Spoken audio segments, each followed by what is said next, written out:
In this beginner surfing video, we're going to cover everything you need to start surfing, ranging right from what equipment you need all the way through to standing up on your board and a few mistakes that people make when they're learning to surf.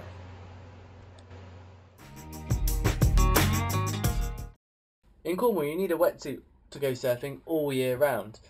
The two important points with a wetsuit is to make sure it fits you snugly and that it's the appropriate wetsuit for the time of year that it is. In the winter you may want to buy some gloves, boots and a hood just to get some extra warmth. For your first few goes at surfing you may want to rent a board. These are often called foamies or swellies and they're soft edged boards. They're really good for beginners because they've got lots of buoyancy and the soft edges reduces the chance of any injuries. Once you've caught the bug from surfing though, and you're looking to either own a board or just rent a board regularly, you probably want to look at a hard edge board that's in the mini male shape. Most beginners will choose a pop-out surfboard from brands like NSP or Bic. These tend to be durable and a little bit cheaper than the fiberglass customs, however they are slightly heavier.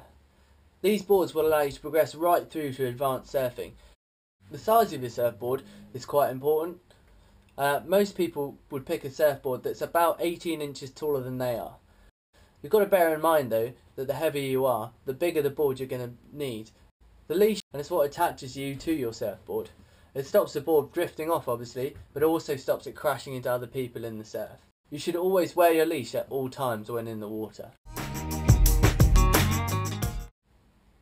The most important thing is to never go surfing alone, and always take someone else with you to look out for your safety.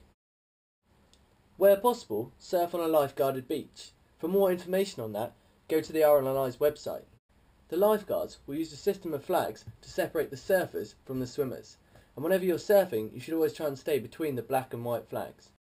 If you see that the lifeguards have put up a red flag, this means the conditions are very dangerous and nobody should go in the water. Another important rule when surfing is to never let the board get between you and the wave. This is especially true when we're trying to push our board out through the waves in order to surf back in. I'm pushing my board forward and lifting it slightly over the wave as it approaches, but I'm always keeping to one side of it so that I'll be out of the way if it does rush the board back towards the beach. Now I'm going to demonstrate how to catch a wave and stand up on your surfboard, and to make this easier I've broken it down into 4 simple steps. I recommend you try and tackle each step in turn and try and visualise yourself completing the step when you're practicing in the waves.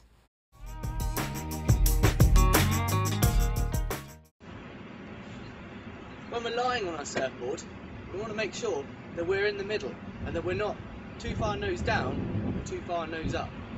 It sounds very simple, but it can lead to a lot of common errors in catching your first waves.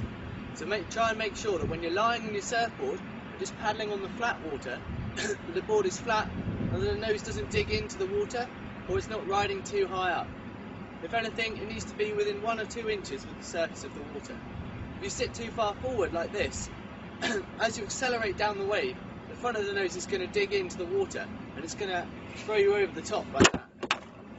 So remember, before you start, make sure you're in the middle of the board on the centre line, and also that your balance is correct so you can catch those waves nice and easily.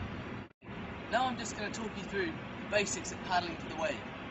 It's really simple, it's a bit like front crawl, but a good strong paddle can make all the difference between catching the wave and not. So it's important to get it right before we start trying to stand up on the board. When we're paddling we want to use long arm strokes and dig our arms deep into the water.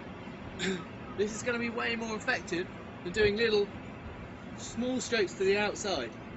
Again, we want to be quite relaxed on the board, paddling slowly but powerfully, rather than fast and frantically.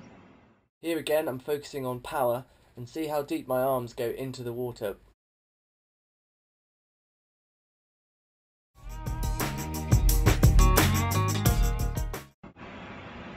What we're going to do is we'll look behind us and see the white water coming towards us.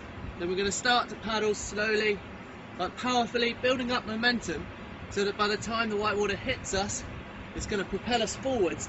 Once we feel the board being accelerated by the wave, we're going to stop paddling, place both our hands on the deck and push up.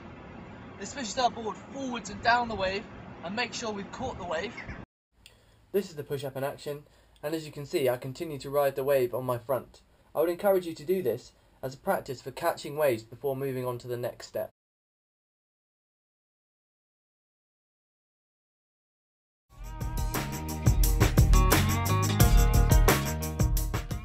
Once you're confident in catching waves, you're ready to try riding them standing up. This step relies on muscle memory, so practicing popping up on the land will help you learn faster out there in the waves. Here is a basic overview of the technique. We catch the wave and we push up and wait, and then we place both hands flat on the deck and we push up hard. We then flick up with our hips high in the air, aiming to bring our feet underneath our body, with our front foot ending up somewhere beneath our shoulders.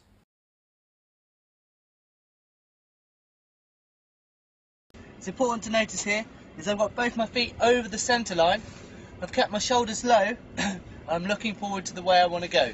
From this angle we can see that the front foot should land underneath the shoulders, and I'm looking forwards and up. Try not to look down at your feet, because if you look down you'll fall down. In this head-on view we can see that the feet need to land on the centre line of the board, keep your shoulders low and your head up.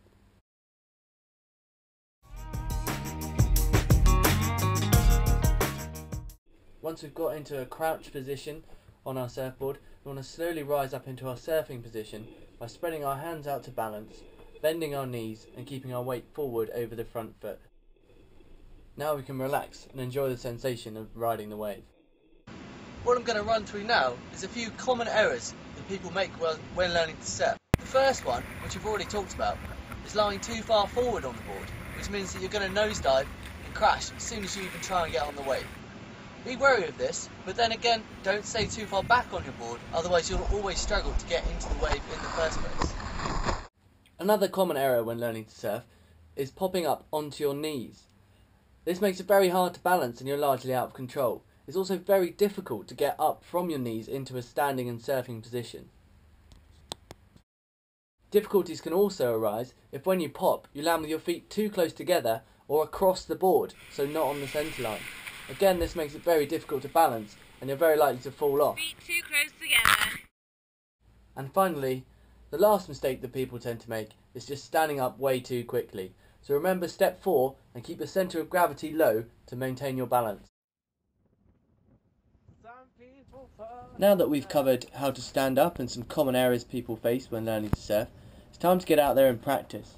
Remember, a little bit of practice on the shore beforehand will be quite helpful, as it will help you put into practice what hopefully you've learned in this video. And having watched this video, you should now know a little bit more about what equipment you need to go surfing and what board to choose. You should also understand a little bit of basic surf safety. We've covered also how to catch a wave, and then how to stand up on your board. Once you've learned all you can from this video, there are a variety of online resources that will help you learn more advanced techniques. If you're looking for information on where to go surfing in Cornwall and for the surf forecast, then Magic Seaweed is a good place to start. Thanks for watching this video, and I wish you the best of luck in learning how to surf.